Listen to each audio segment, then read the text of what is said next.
Right, thanks.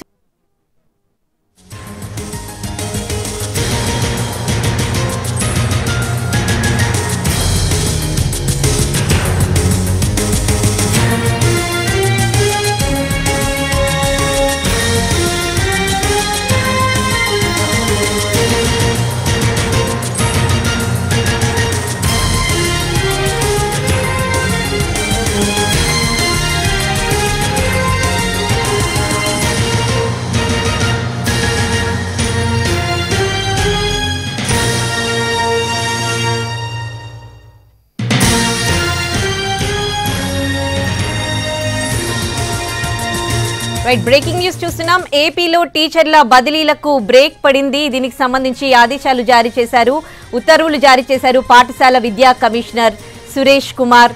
ఏపీలో టీచర్ల బదిలీలకు break పడింది. గతంలో ఏదైతే బదిలీలకు ఆదేశాలు ఇచ్చారో ఆ ఆదేశాలను నిలిపివేసినట్లుగా తెలుస్తోంది.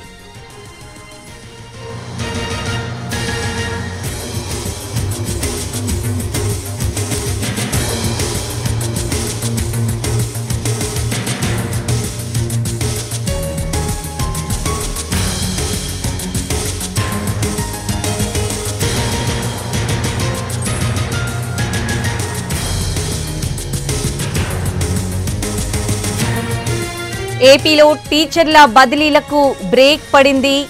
దీనికి సంబంధించిన అప్డేట్స్ ని చూస్తూ ఉన్నాం. గతంలో ఏదైతే ఆదేశాలు ఇచ్చారో ఆ ఆదేశాలకు ఆ ఉత్తర్వులను నిలిపివేస్తూ నిర్ణయం తీసుకున్నారు. ఎటువంటి బదిలీలు కూడా ఇప్పట్లో చేపట్టొద్దని డీఈఓలకు ఆదేశాలు జారీ చేయడం జరిగింది.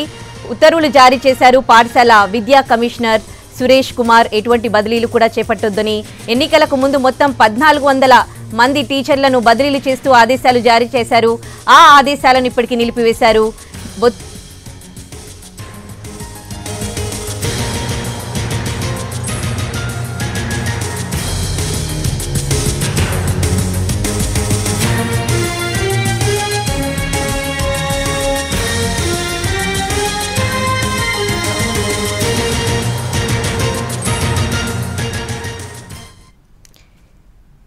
ఏపీలో టీచర్ల బదిలీలకు బ్రేక్ పడింది. దీనికి సంబంధించి ఆదేశాలు జారీ చేశారు. ఇక ఇదే అంశానికి సంబంధించి పూర్తి డీటెయిల్స్ మా ప్రతినిధి పిఎంఆర్ చంద్రశేఖర్ లైవ్ లో అందిస్తారు. పిఎంఆర్.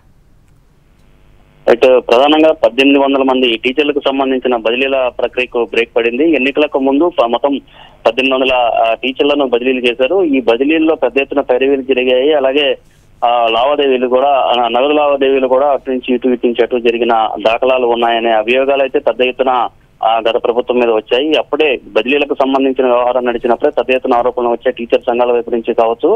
అలాగే పరిపాలనా వర్గాల్లో విద్యాశాఖలో కూడా పెద్ద ఎత్తున దీనికి సంబంధించిన చర్చ జరిగింది. ఇది పెద్ద ఎత్తున విమర్శలకు కూడా దారితీసిన పరిస్థితి కనిపిస్తుంది. సో ఈ నేపథ్యంలో ఇప్పుడు ఆ టీచర్ల బదిలీలు, ఎన్నికలకు ముందు 1800 మందిని టీచర్లను బదిలీ చేస్తూ ఏదైతే గత ప్రభుత్వం నిర్ణయం తీసుకుందో ఆ టీచర్ బదిలీల వెంటనే ఆ ఉత్తర్వులను వెనక్కి తీసుకోవాలని చెప్పి విద్యాశాఖ నిర్ణయించింది. దానికి అనుగుణంగా అన్ని జిల్లాలకు సంబంధించిన డీఓలకి సురేష్ కుమార్, పాఠశాల విద్యాశాఖ కమిషనర్ సురేష్ కుమార్ ఆదేశాలు జారీ చేశారు.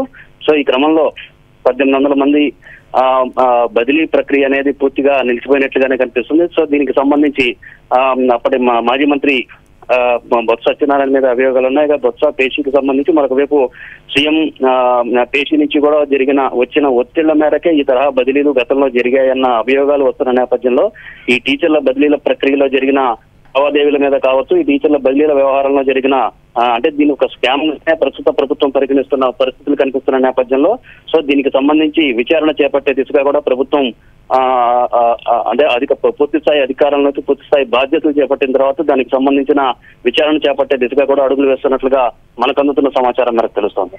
చంద్రశేఖర్, ఎవరికైతే బదిలీలు జరిగాయో వాళ్ళ రెస్పాండ్ ఎట్లా ఉంది దీనికి సంబంధించి? అంటే సహజంగానే పైరవీలకు సంబంధించిన వ్యవహారంగా ఉంది. పైరవీలతోనే వీళ్ళందరూ బదిలీలు పొందారు. దీని వెనక పెద్ద ఎత్తున ఒక కుంభకోణం లాంటిది జరిగిందన్న అభిప్రాయం వ్యక్తమవుతున్న నేపథ్యంలో, విమర్శలు వెల్లువెత్తుతున్న నేపథ్యంలో సో ఈ అంశానికి సంబంధించి ఎవరైతే బదిలీలు నిలుపుదల జరిగిన తర్వాత ఈ 1800 మంది టీచర్లు ఎవరైతే ఉంటారో సో వాళ్ళ బదిలీలను నిలుపుదల చేశారు. వాళ్ళకి సంబంధించిన రెస్పాన్స్ అయితే ఇప్పటివరకు రాలేదు. సహజంగానే దీని మీద పెద్దగా మాట్లాడడానికి వాళ్ళు ఇష్టపడే ముందుకు వచ్చే అవకాశాలు చాలా తక్కువగా కనిపిస్తాయి. సో ఇందులో ఒక పెద్ద కుంభకోణం జరిగిందన్న అభియోగాలు పెద్ద ఎత్తున వ్యక్తమవుతున్నాయి. ఇందులో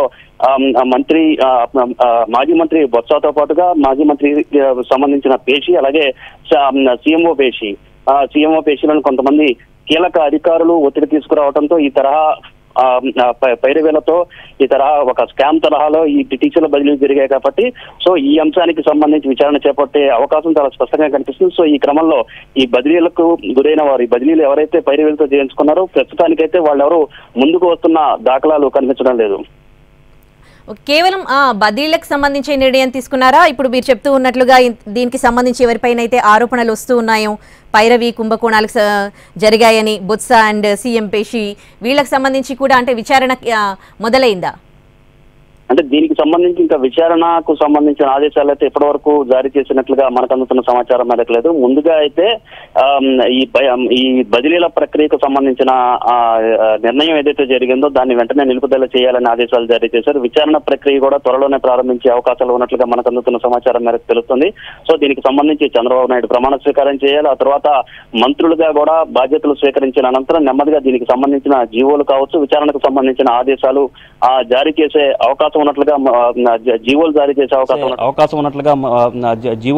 అవకాశం ఉన్నట్టుగా మనకు అందుతున్న సమాచారం మేరకు తెలుస్తుంది. సో ఏదేమైనా కానీ కొత్త ప్రభుత్వం బాధ్యతలు చేపట్టే ముందుగానే కొన్ని కీలకమైన అంశాలకు సంబంధించి, కొన్ని కీలకమైన పరిణామాలకు సంబంధించి సో పెద్ద ఎత్తున ఆసక్తికరమైన పరిణామాలు చోటు చేసుకుంటున్నాయి. విద్యాశాఖలో పెద్ద ఎత్తున టీచర్ల బదిలీలకు సంబంధించి ఒక కుంభకోణం జరిగింది. మొత్తం 1800 మంది టీచర్ల బదిలీలకు సంబంధించిన అక్రమాలు చోటు చేసుకున్నాయి. ఇందులో నగదు లావాదేవీలు కూడా చోటు చేసుకున్నాయి, లంచాలు తీసుకున్నారన్న అభియోగాలు ప్రధానంగా మాజీ మంత్రి బొత్స పేషితో పాటుగా సీఎంఓ పేషిలోని కొంతమంది అధికారులు, సీఎంఓలోని కొంతమంది అధికారుల మీద అభియోగాలు వచ్చిన నేపథ్యంలో సో ఈ మొత్తం వ్యవహారం మీద పూర్తి స్థాయిలో ప్రభుత్వం అధికారాలు చేపట్టిన తర్వాత, బాధ్యతలు చేపట్టిన తర్వాత దీనికి సంబంధించిన విచారణకు ఆదేశాలు జారీ చేసే అవకాశాలు ఉన్నట్లుగా మనకు తెలుస్తోంది.